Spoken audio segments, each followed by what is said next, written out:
Russia launched a massive missile and drone attack on Kremenchuk city in Ukraine's central Poltava region on the night leading to Tuesday. Video footage circulated in Telegram channels shows the aftermath of the destruction. Poltava regional head Volodymyr Kohut said the administrative buildings of a local energy infrastructure site were damaged. Cruise missiles and drones were deployed in the attacks on the region. According to the Ministry of Energy, large-scale fires broke out at energy infrastructure sites as a result of the attack.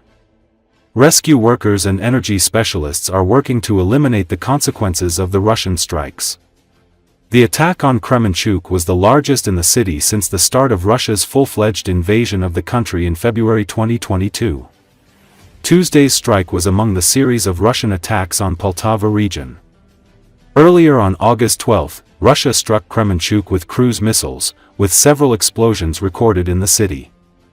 Russia also hit oil refining infrastructure in the Poltava region on June 15 and 21. The fresh attack on Poltava follows the meetings held between Ukrainian President Volodymyr Zelensky, US leader Donald Trump and European leaders to end the war in Ukraine. Russia launched massive air raids across Ukraine, killing at least 10 people and injuring over 30 on Monday.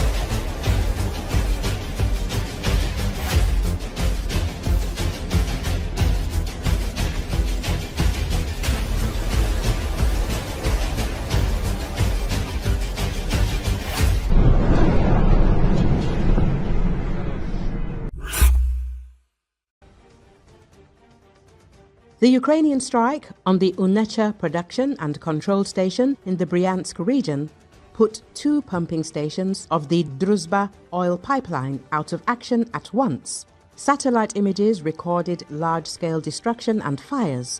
This is not just a local incident. We are talking about a vital node of the Russian oil infrastructure through which millions of tons of raw materials pass. On August the 12th, a combined attack was carried out on Unecha using HIMARS and attack drones, according to local authorities. As a result, 2 pumping stations, a technical building, and adjacent equipment burned down. The fire was also confirmed by NASA satellite data, which recorded the fires until the morning of the next day. This is the 3rd attack on the facility since the beginning of the year. In March, a power substation was disabled, and on August the 6th, a drone caused a fire that was then contained. This time the damage was much more serious. Unecha is one of the key nodes of the 5,500-kilometer Druzhba oil pipeline, which supplies oil to the Belarusian Mozyr and the Russian port of Ust-Luga. The station is capable of pumping up to 60 million tons of oil per year, and its damage threatens the regularity of exports and supplies to the allied Belarus. For Russia, this means interruptions in the transportation of oil to export ports, a decrease in the stability of supplies to the Belarusian oil refinery, and new costs for urgent repairs that cannot be carried out on the fly. Each such attack causes not only direct material damage but also strategic damage. Russia is forced to redistribute export flows, losing time and money. In conditions where several refineries are simultaneously shut down or damaged, the attack on Unecha hits a vulnerable spot, a transport artery without which oil physically will not reach refining or export. Previously, a Russian oil refinery in Saratov, owned by the state-controlled giant Rosneft, has halted crude oil intake after a drone attack on August the 10th, Bloomberg reported, citing an informed source. Located in the Volga region, the Saratov facility has a design capacity of around 140,000 barrels of oil per day. Bloomberg noted that a prolonged shutdown could disrupt domestic gasoline supplies at a time when seasonal fuel demand is on the rise. Rosneft's press office did not respond to Bloomberg's request for comment. Russian media reported that in the early hours of August the 10th, a swarm of drones struck the refinery in the city of Saratov. Saratov region governor Roman Busargin said that Ukrainian drones attacked the city overnight and that there is damage at one of the industrial enterprises.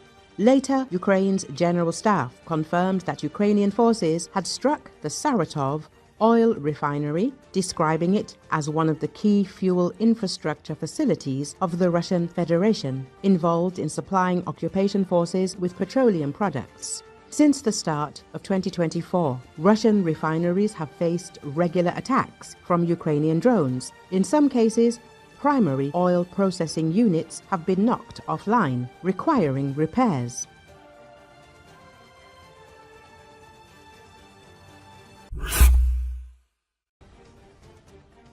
As reported, Russian airstrikes targeted and destroyed key Azerbaijani state oil infrastructure in Ukraine.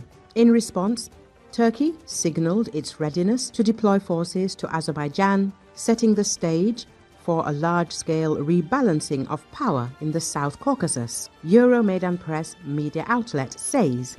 In Azerbaijan, calls are growing for Turkish troops to serve as permanent peacekeepers and security guarantors against any future Russian move.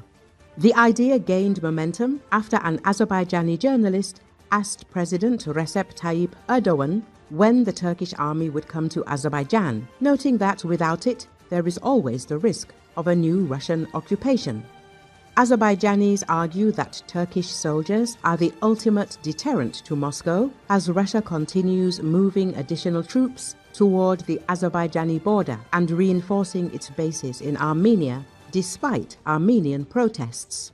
At the same time, Azerbaijan is breaking with Soviet traditions. President Ilham Aliyev has ordered a full switch from Russia's military coordinate grid system to the US-developed World Geodetic System, the NATO standard. Euromaidan Press recalls. This removes one of the last major Russian frameworks still embedded in Azerbaijani defense planning. By adopting it, Azerbaijan can now ensure seamless interoperability with Turkish and allied forces, sharing targeting data and reconnaissance instantly without conversion delays.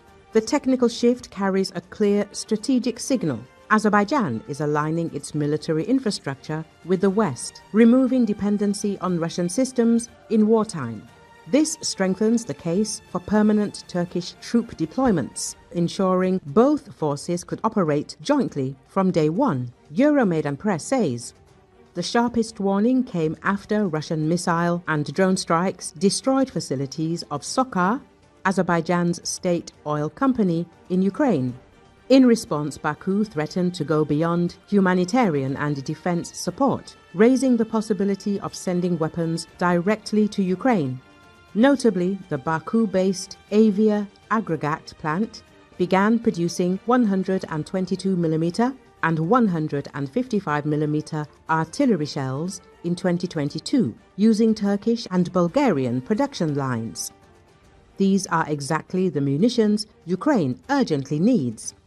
If Baku scales up deliveries, it would mark a geopolitical turning point. A former Russian ally openly arming Ukraine, signaling Moscow's deepening isolation. By striking Sokar assets, Russia risks provoking a stronger Azerbaijani military role in Ukraine, one that Baku could pursue without fear.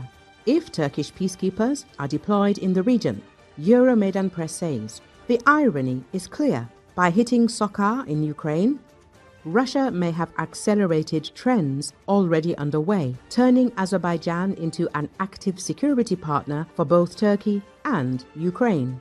In trying to punish Baku, the Kremlin could instead push it firmly into the opposing camp, with consequences far beyond the oil sector.